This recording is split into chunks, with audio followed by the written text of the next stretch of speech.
All right, let's start talking again about the weak or variational form. What we said is that there are many ways to come up with the variational formulation. We talked about the minimizing potential energy. We talked about the principle of virtual work. The method that we're going to describe is called the method of weighted residuals. And as I said, what we are seeking now is to relax in that need to satisfy point-wise your equation, but you want to satisfy that on average. That is the idea. So we take our differential equation, we multiply that by some weight function w, and we integrate over that entire domain, and that is what is going to be set equal to 0. And what you see is that this has to be valid for all w in that E of omega, which is our space. So let's talk a little bit about spaces. Everyone is familiar with Euclidean spaces, right? So when we are talking about R, the way we have been doing it, where we look at the 1D, when we are talking about R squared, we're talking about the plane. R cube is a space, right? Three-dimensional space. Then function spaces, in many ways, are very similar to Euclidean spaces, right? A function space is just a set of functions. That's it. As simple as that. So it's just a group of functions. And you could, of course, have all sorts of different types of spaces. What you will see that later in the course, what we are actually using in finite element analysis is that we're normally choosing functions from a particular set that is called the Hilbertian Sobolev spaces, which is a very fancy name to say only that the functions that you are taking for your problem just have to be square integrable. You should be able to take the function themselves and integrate that over the domain of interest and get a finite value, right? The moment you plug in a function that let's say that the derivative of that function blows up and then you cannot get a finite value, then that is not a nice function that you should take for your problem, right? So for now, before getting there too mathematical, right, we're going to just look at this E of omega as the set of functions for which we can actually get a finite value of the strain energy for our bar. That's it. Very simple. So how do we define this mathematically, right? So we're going to say that this set or this space is the energy space. And we're going to define it more formally as the set, this is the way you define a set mathematically, okay, of functions v such that u, which in this case is going to represent the strain energy for me, u of v, which is equal, well, for the bar, you are all familiar with the expression for the strain energy, is EA, and then we have the derivative of v with respect to x squared. For this particular case, we have another term showing up because of the spring.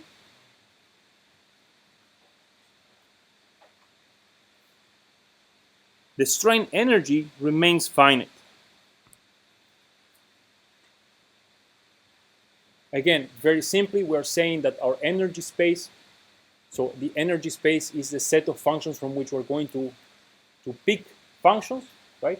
Those functions have to have, when evaluated, when you obtain the strain energy for those functions, the value has to be finite. That's all it says, okay?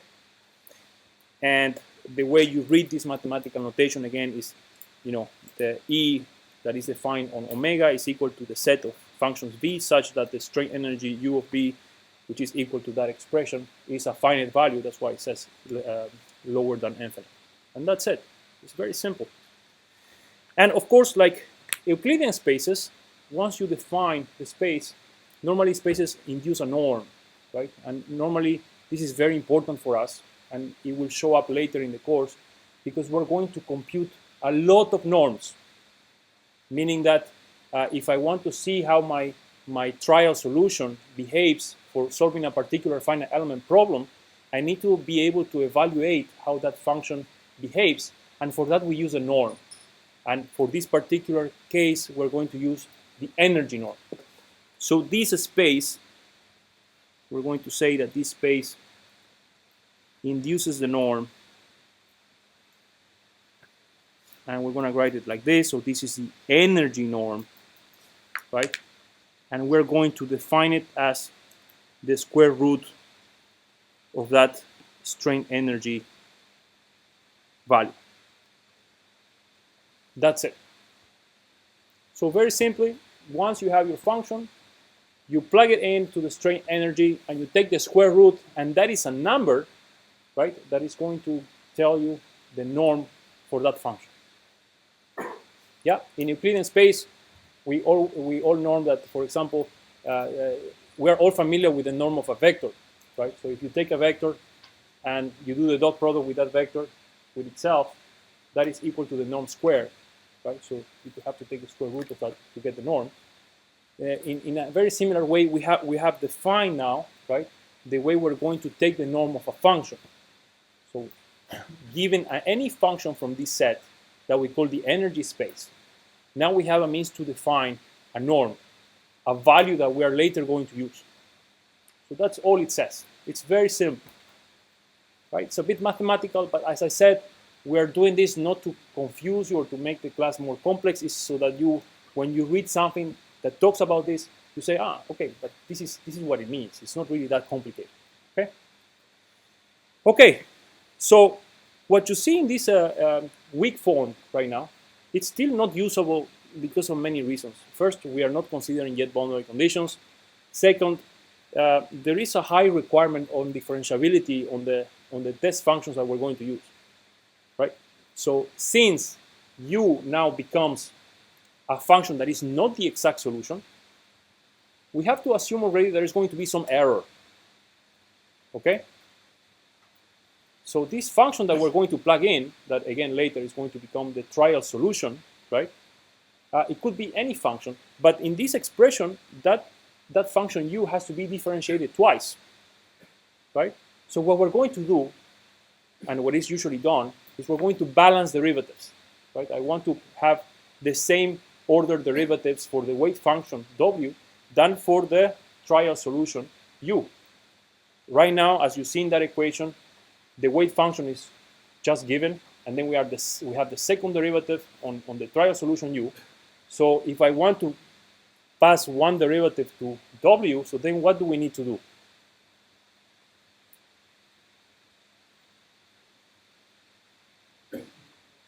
Yes, who said that? Yay! So we have to integrate by parts. Okay, so very simply, integration by parts.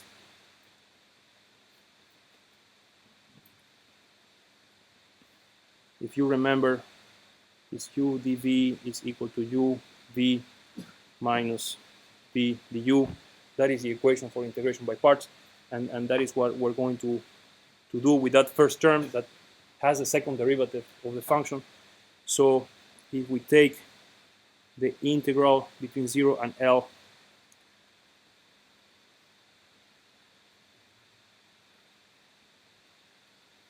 this is our term that we're going to work on. So then,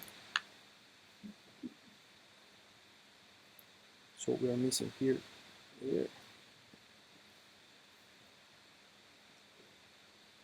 And that has to be evaluated at 0 and L minus the integral dA dw dx du dx.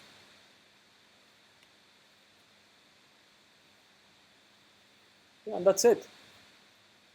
Now we have reduced the requirement of differentiability on u, and we have balanced the derivatives. And something nice that happened, who can tell me what happened by doing this process of integration by parts?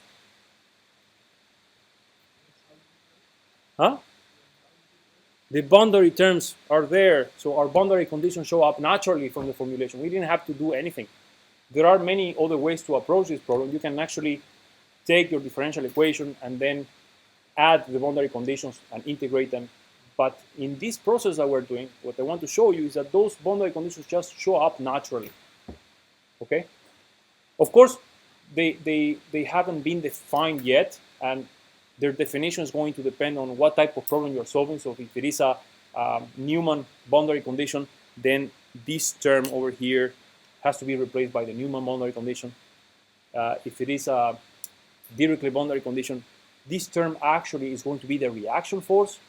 So we're going to find a smart way to get away, because we don't need actually the reaction force. So there is a smart way to get rid of that. We're going to talk about that too. Okay, but let's plug back this equation, and then let's see what we get. So I'm going to do some rearrangement of terms. So if I plug this equation here back here, what we're going to be left with is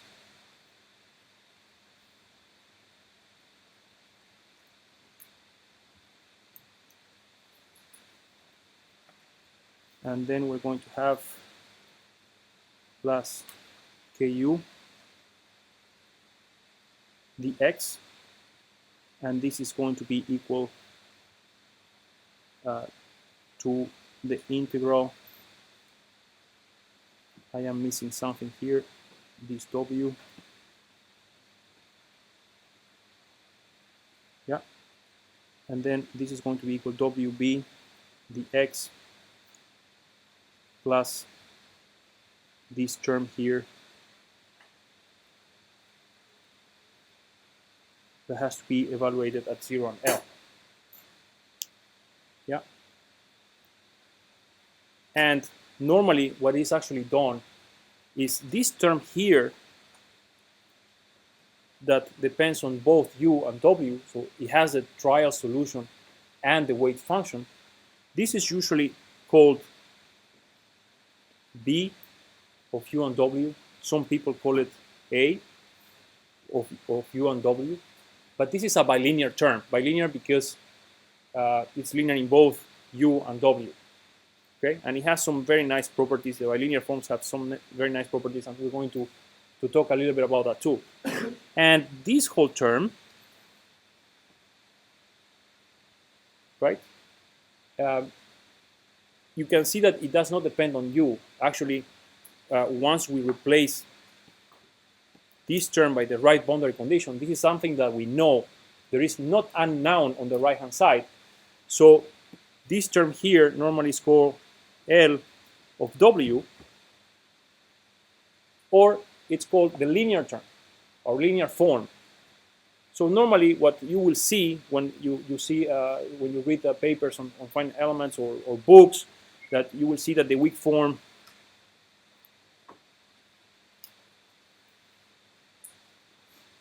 is expressed as find u that belongs to some space, again, such that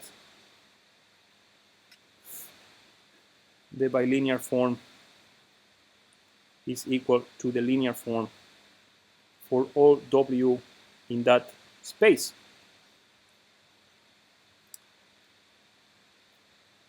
And let's just complete this, where b is the bilinear form and L is the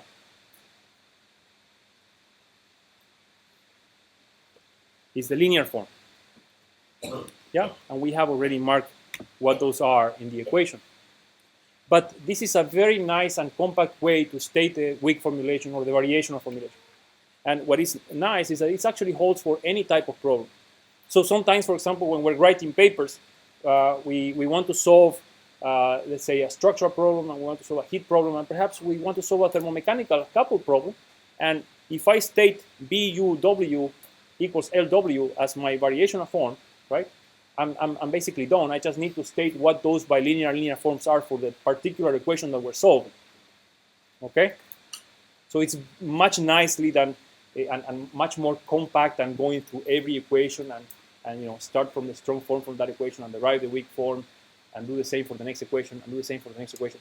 That's actually not needed. So you just state the weak formulation like that, and then you give the bilinear and linear forms for the problems that you're going to be solving. You have a question there? Yeah, but what I said is that there is not unknown, because what that U is there for is to define the boundary condition. Right? So all this term, if you remember, EA, DU, DX, evaluated at 0 or at L, that is going to be our boundary condition. Okay? So now that we have this, there are a couple of very nice equations that we're going to use over and over. So if you compare that bilinear form with our strain energy that we had earlier, right? Let's do that. Comparing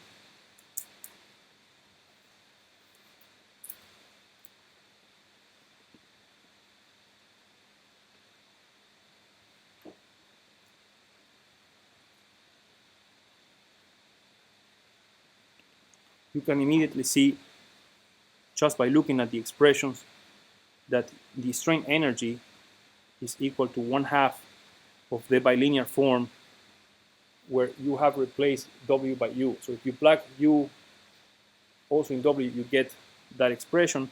And the norm, that is most importantly, or the energy norm that we defined earlier, is simply 1/2 of B U comma U.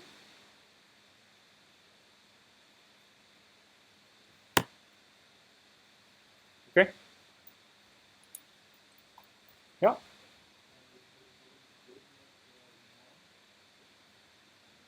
Yes, we will talk a little bit about that in a minute. So it has an interpretation, and what you will see is that this projection, and in a few minutes we're going to talk about the Galerkin projection, because everything so far, it's an infinite dimensional space.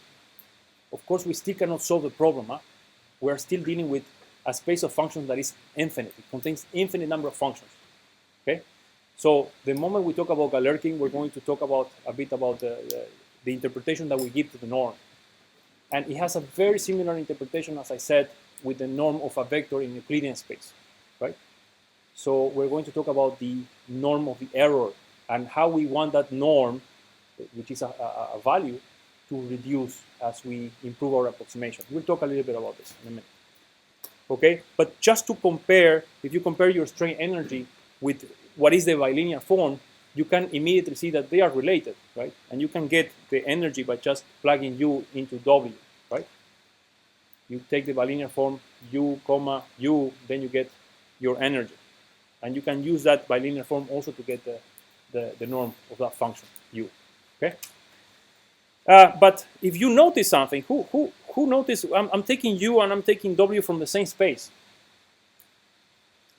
right? I'm saying here, the weak form says, find U from that space such that B of U W is equal to L of W for all W in that same space.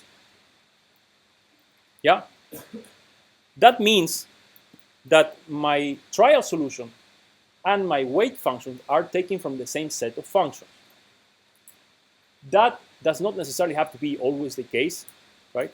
But as you will see, by taking those functions from the same space, we get some very nice properties later on in our discrete system of equations, right? So what you will see is that we express our trial solution the same way as we express our weight functions. Then our discrete system of linear equations becomes symmetric. And symmetry is good, right? Why? Who can tell me why a symmetric system of linear equations is good? So if I need to solve, right, a linear system of equations in the computer, huh? You do have the work. Very nice. So how is that called? The algorithm to solve the system of linear equations when the system is symmetric. Someone remembers? Cholesky factorization allows you to do half the work. It's also important because in storage requirements, you are storing half of the matrix. So that is one of the nice properties of choosing the functions from the same space, right? But there is a little trick here, because what happens with boundary conditions is what we need to talk about a bit. And we're going to again get a little bit mathematical here. But let's say so far we are dealing with homogeneous boundary conditions. Okay, homogeneous meaning that if I take the displacement and I prescribe it in one of the ends, homogeneous boundary condition means that the displacement is equal to 0 there. That is homogeneous, right? Which is very nice. If you look at the equation here, if you look at this term, and now I take W and U from the same space, and I'm still dealing with homogeneous boundary conditions, what is going to be W, the value of W, at that location where I'm prescribing the boundary condition? 0. And basically, that takes care of getting rid of that term. Yes. So, when we're dealing with homogeneous boundary conditions, right, remember that we are taking in this definition the set, we're taking the trial solution and the weight function from the same space, right? But the prescribed boundary condition is 0 displacement. That means that the value of this guy here, this W, at that location is 0.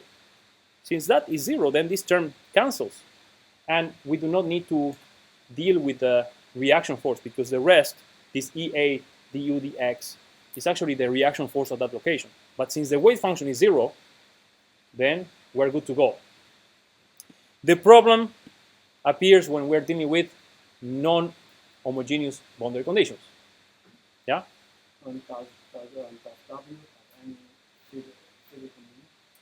W is just a function. In the case, remember that this condition has to be satisfied for all W in that space. So in a way, you are testing every W, right?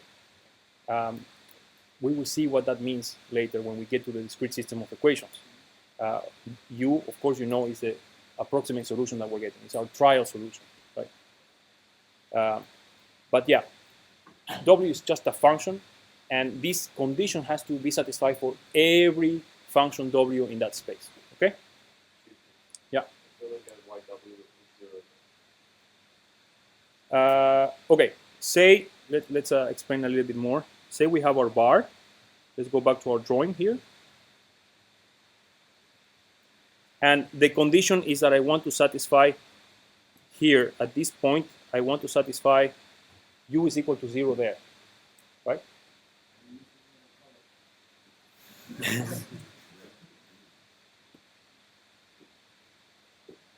Yeah? Okay. I want to satisfy U is equal to 0 there. So, of course, I'm going to pick a function from this set E. Maybe it's nice that I pick a function that already satisfies that value. U at that location is equal to 0. Now, since I am choosing the trial solution from the same set as the weight, right? So the trial solution and the weight function are going to be the same function in a way, right? That means that the function W is also going to be 0 at that location.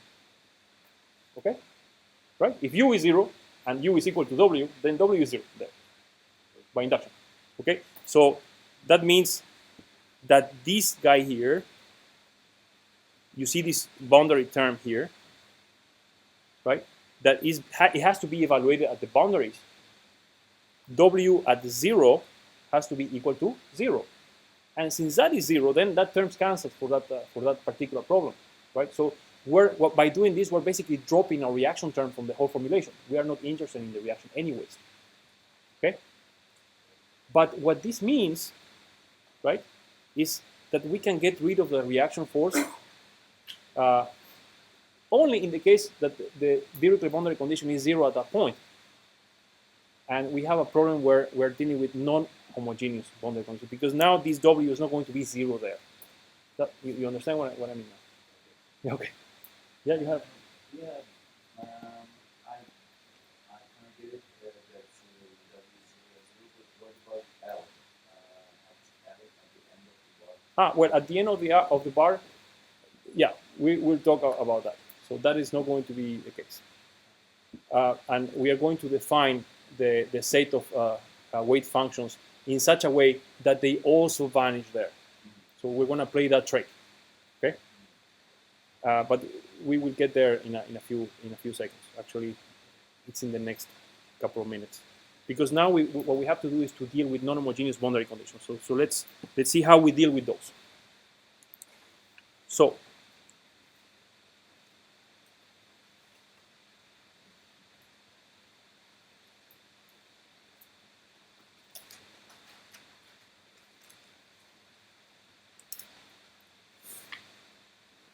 what we're going to do with non-homogeneous boundary conditions is we're just going to write our approximation as u is equal to b plus some other function u tilde, right? And this function actually is such that it satisfies our prescribed boundary condition.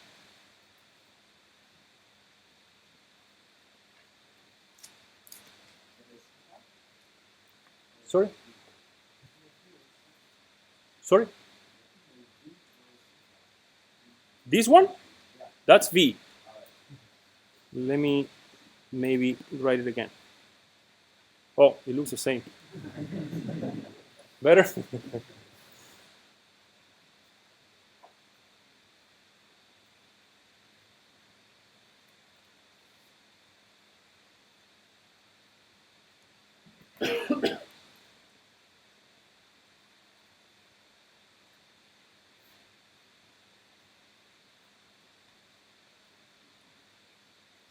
So if you see, I just wrote the same thing. I'm just redefining my trial solution as the sum of two functions. One that is actually going to be taken from that space where the function is 0 at that location, plus some known function. That's all I'm doing. So if I replace in that bilinear form u by this b plus u tilde, right, what we have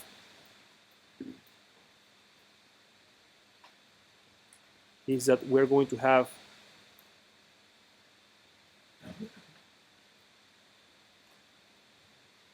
that expression.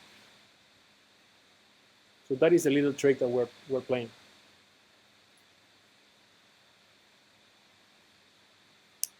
And I said a couple of minutes ago that we were going to talk about defining that particular space where functions vanish at the locations of the boundary where we're actually prescribing the displacement.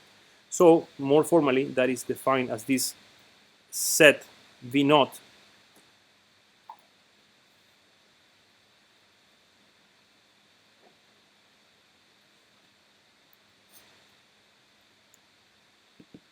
It does look like sigma my V, huh? And that's it. With that little definition, I define a new set V naught, right? I define that set V naught as a set of functions that those functions have to belong to the energy space that we defined earlier, so the straight energy is finite. But I also require that those functions vanish at the locations of the boundary where I'm prescribing the displacement. And this takes care of what you said. What happens at the right end, right? Well, if I take a function from this space, all the functions that I take from V naught are going to vanish even at the right end. Okay? So what you see, how do I manage non-homogeneous boundary conditions? Well, the only thing I did, very, very straightforward, I just wrote my trial solution as the sum of two functions, right? One that is 0 at the location where I'm prescribing, plus some known function, whatever I want, right, that satisfy the boundary condition there.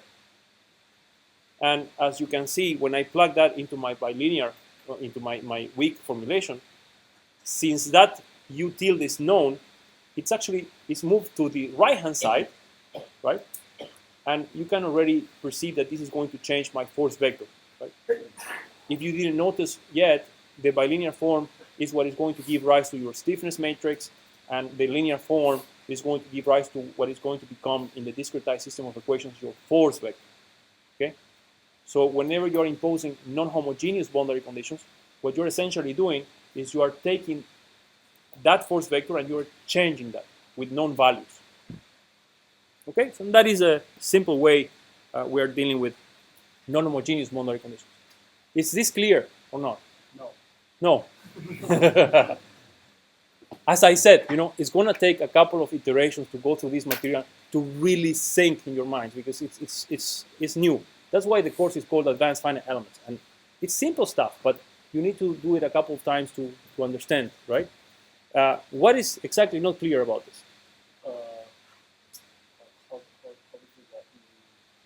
I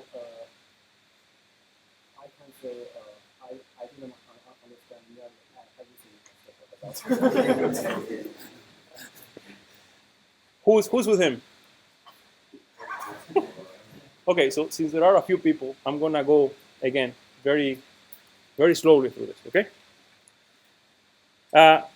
So what I said was, in the case where we're having homogeneous Dirichlet boundary conditions, like we're prescribing the displacement, that displacement is 0, right? As long as I have functions that satisfy that requirement, right?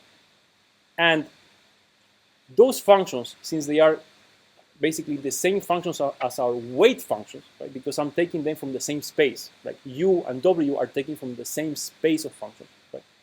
Those w's are also going to satisfy that requirement, right? Which means that when I look at this expression here, and I plug, and I said, well, w at 0 is equal to 0, or w at L is going to be equal to 0, right?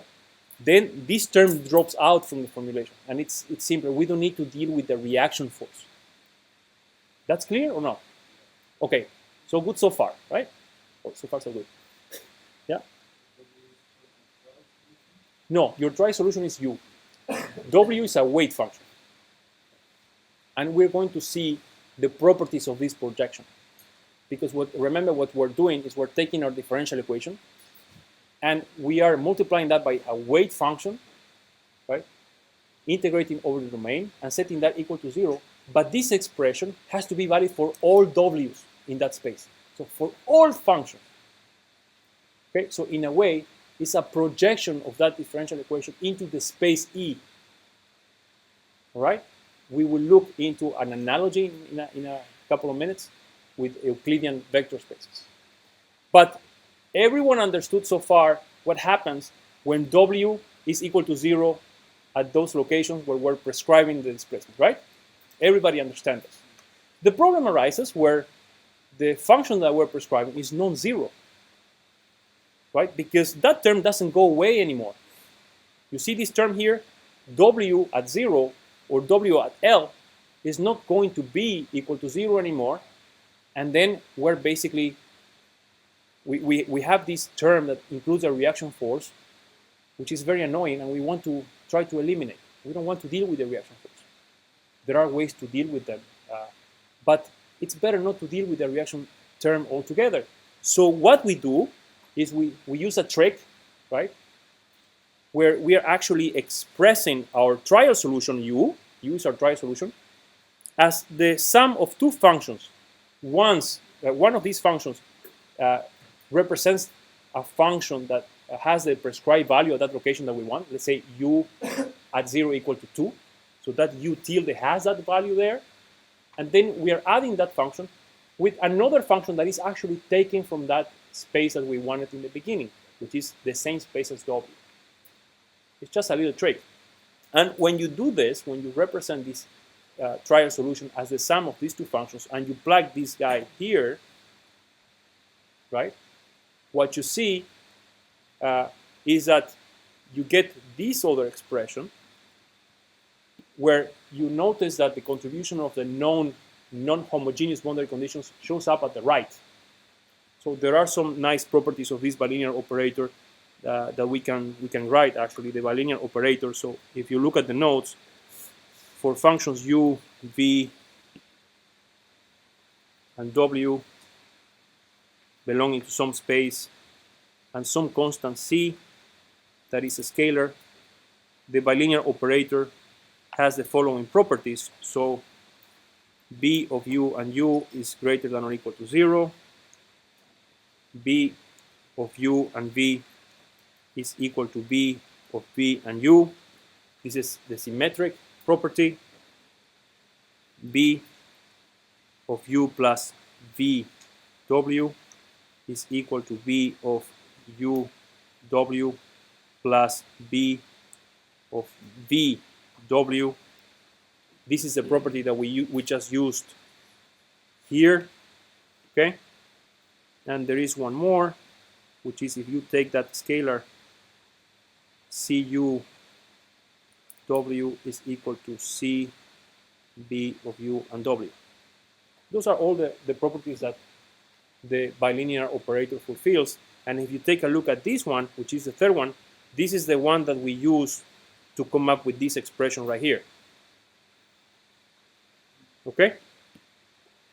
So again, it's just a very simple trick that we play so that we actually get rid of that reaction term, because now if you look at my weak formulation, I'm expressing U as a sum of two functions for which one of those functions is known, so U tilde is known. That function prescribes the value of the displacement. So I just need to find what is the unknown part of a function, which is this V. And V is taken from the same space as this guy. So it's the same space V naught. So again, we are back into taking this V and W from the same space. So our bilinear forms are going to be symmetric, and we're going to have all those nice properties. Is this better or not? Okay. Any other questions? Because this is very important that we get it now. Yeah.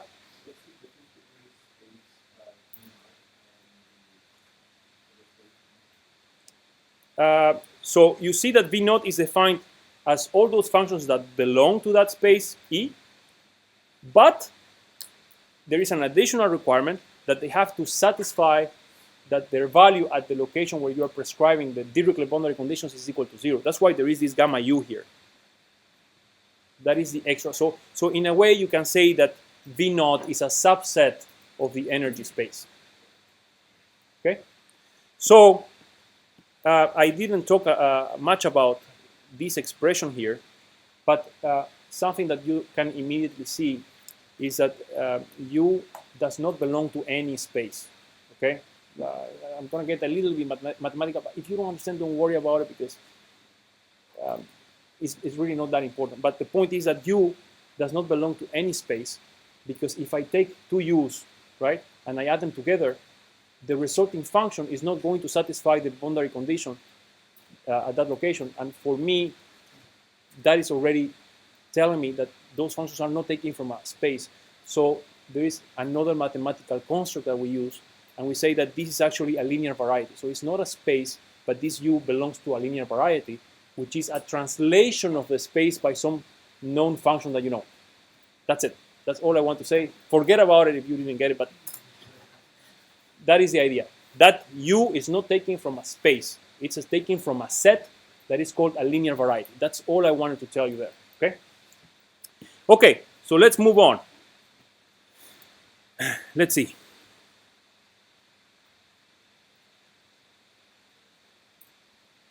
Okay, so let me just complete the notes, just restating something I said already. So the last expression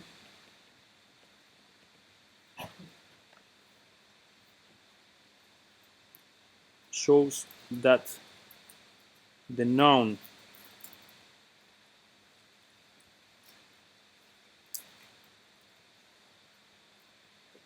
non-homogeneous essential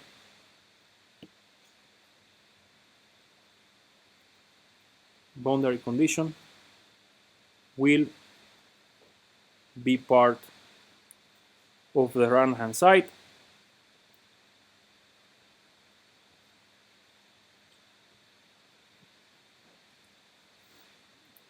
and eventually we're still in an infinite dimensional space, but eventually this will become your force vector, right?